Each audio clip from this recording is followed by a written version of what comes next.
Hello students, good morning. आज हम हिंदी परिवेश चैप्टर 6 की कहानी को कंटिन्यू करेंगे। तो चलो बच्चों, क्लास स्टार्ट करते हैं।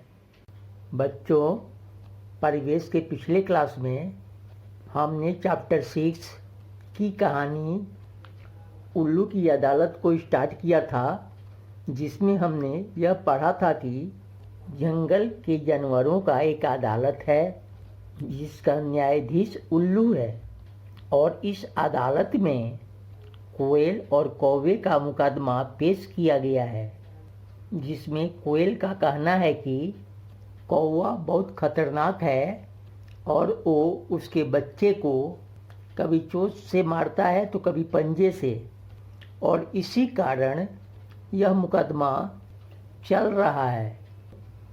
बच्चों, मुकदमे में कोयल का वकील अपना पक्ष रखता है और कौवे की शिकायत करता है, और कौवे का वकील कौवे का पक्ष लेकर कोयल को गलत बताता है और कहता है कि कोयल अपने बच्चों को अकेले छोड़ देती है और यहाँ तक कि वो अपना घोंसला भी नहीं बनाती।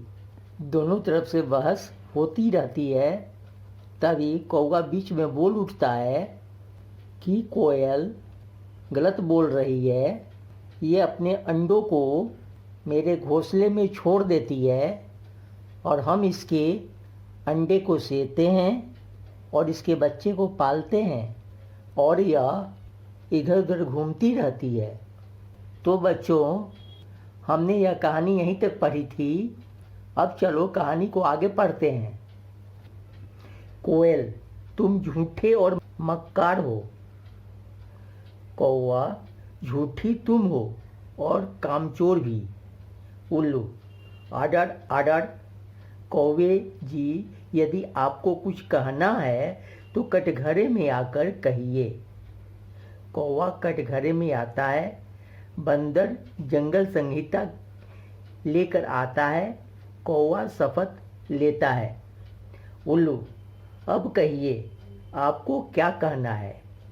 कौवा, श्रीमान, यह कोयल धोखेबाज है। चुपके से यह अपने अंडे हमारे घोंसले में रख देती है। हम इसके अंडे सेते हैं, बच्चे पालते हैं। यह न तो अपना घोंसला बनाती है और न ही अपने बच्चे पालती है। बच्चों, कौवा जैसे ही कोयल की शिकायत करता है, तभी कोयल बोल उठती है कि वह झूठा और मक्कार है। फिर कौवा कहता है, झूठी तो कोयल है और कामचोर भी। कोयल और कौवे के आपस में बहस सुन न्यायाधीश उल्लू आर्डर आर्डर कह कर उसे रोकता है और कौवे को कहता है कि उसे जो भी कहना है कटघरे में आकर कहे। तभी कौवे कटघरे में आता है और जंगल संहिता की शपथ लेता है। तब न्यायाधीश उल्लू उसे अपनी बात कहने को बोलता है। तब कौवा फिर बताता है कि यह कोयल धोखेबाज है। यह चुपके से अपने अंडे को उसके घोंसले में रख जाती है और हम लोगों को उसके अंडे सेकते पड़ते हैं और बच्चों को पालना पड़ता है। यह अपना घोंसला कभी नहीं बनाती और ना ही बच्चों को पालती है। चलो बच्चों, अब आगे पढ़ते हैं और देखते हैं क्या होता है। भालू, वाह वाह कौवे जी, अच्छी कहानी बनाई आपने।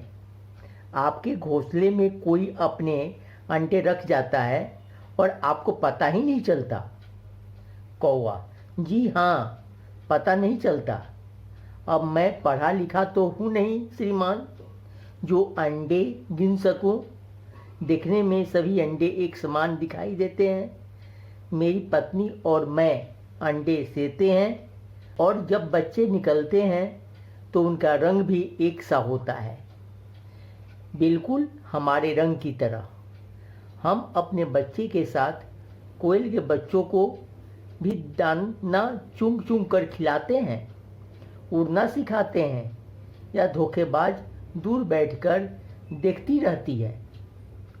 भालू, इसका मतलब यह हुआ कि जब आपको पता चलता है कि वे आपके बच्चे नहीं हैं, तब आप उन्हें मारते हैं। कौवा चुप रहता है। भालू जोर से, मेरी बात का हाँ या नहीं में जवाब दीजिए। आप कोयल के बच्चों को मारते, डराते, धमकाते हैं या नहीं? बच्चों, कौवे की बात को सुनकर कोयल का वकील भालू कौवे से कहता है कि उसने खूब अच्छी कहानी बताई, क्योंकि अगर कोई उसके घोंसले में अंडे रख जाता है तो उसे पता कैसे नहीं चलता। तब कौवा जवाब देते हुए कहता है कि हाँ, कि पता नहीं चलता क्योंकि वह पढ़ा लिखा नहीं है, वह अंडे को गिन नहीं सकता और देखने में भी वो अंडे एक समान हैं, जिसके कारण वो और उसकी पत्नी अंडे को सेते हैं और जब उसमें से बच्चे निकलते हैं तो उनका रंग भी बिल्कुल कौवे के समान काला होता है, जिससे यह पता नहीं चलता कि वह कौवा है कि कोयल। और इस तरह कोयल के बच्चों को भी दाना चुगकर खिलाते हैं, उड़ना सिखाते हैं और यह धोखेबाज कोयल दूर बैठकर सब देखती रहती है। कौवे की बातों को सुनकर भालू कहता है कि क्या कौवे को जब यह पता चलता है कि यह उसका बच्चा नहीं है, तब वह इसे मारता है? फिर कौवा चुप हो जाता है। तब भालू फिर कहता है और ज़ोर से पूछता है कि उसके सवाल के जवाब ना और हाँ में दिया जाए कि वह कोयल के बच्चों को मारता है और धमकाता है कि नहीं। तो बच्चों, चलो देखते हैं कि कौवा क्या कहता है।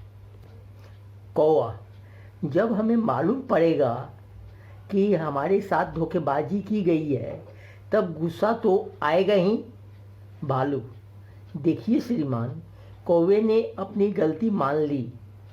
जब इसे पता चलता है कि जिन बच्चों को यह पाल रहा है वह बच्चे इसके नहीं बल्कि कोयल के हैं, तो यह गुस्से में पागल हो जाता है, उन्हें जान से मारने की कोशिश करता है।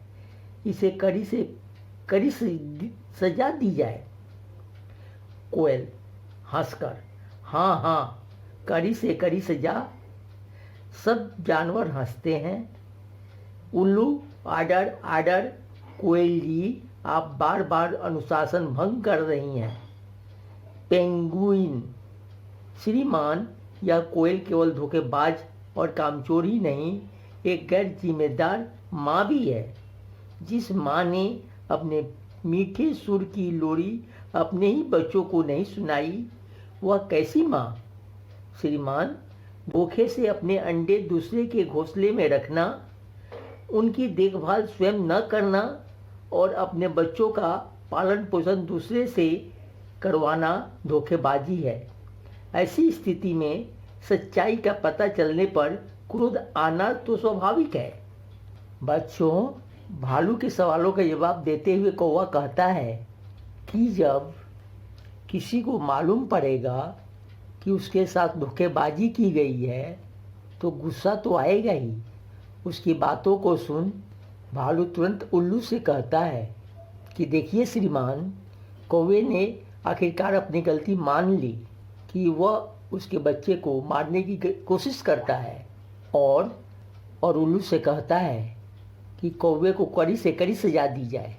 इतने में कोयल जोर जोर से हंसती है और कहती है, हाँ, कड़ी से कड़ी सजा दी जाए। तभी सारे जानवर हंसने लगते हैं। उल्लू न्यायाधीश सबको रोकता है और कोयल को अनुशासन भंग करने की चेतावनी देता है।